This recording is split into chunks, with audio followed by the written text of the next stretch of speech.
দিন ক্যাপসুলপ্রাপ্ত শিশু এবং অসুস্থ শিশু যে কোনো ধরনের শিশু যদি অভিভাবক ছিল ডায়রিয়া বন্ধ করে শিশু ভালো করে অনেকগুলি কাজ যে টিভিতেও অ্যাড দিত যে সন্তান পর মানুষ দেখতে পারে না, কিন্তু বর্তমানে ভিটামিন এ পাবে, মানে নীল ক্যাপসুল যেটা আছে এক হলো আইইউ আর এক হচ্ছে টার্গেট, তার চেয়ে বেশি ভিটামিন আছে এবং যদি কোনো একটা বাদ পড়ে আমরা জানতে পারবো। আমি দিবাকর বিশেষ ডাক্তার বলে মোট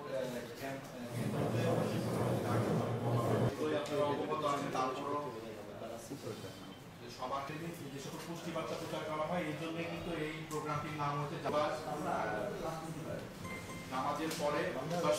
লক্ষ্যমাত্রা হচ্ছে ২৫৭২ জন, ১২ মাস থেকে ২৬৫ জন এবং সিএস থেকে ১৯৫ জন। শুধুমাত্র মায়ের পক্ষে দুধ খাওয়ানোর এক ফোঁটাও পানির প্রয়োজন নেই। মনে হচ্ছে কিনা অসুস্থ, কারণ আমরা চাই না যে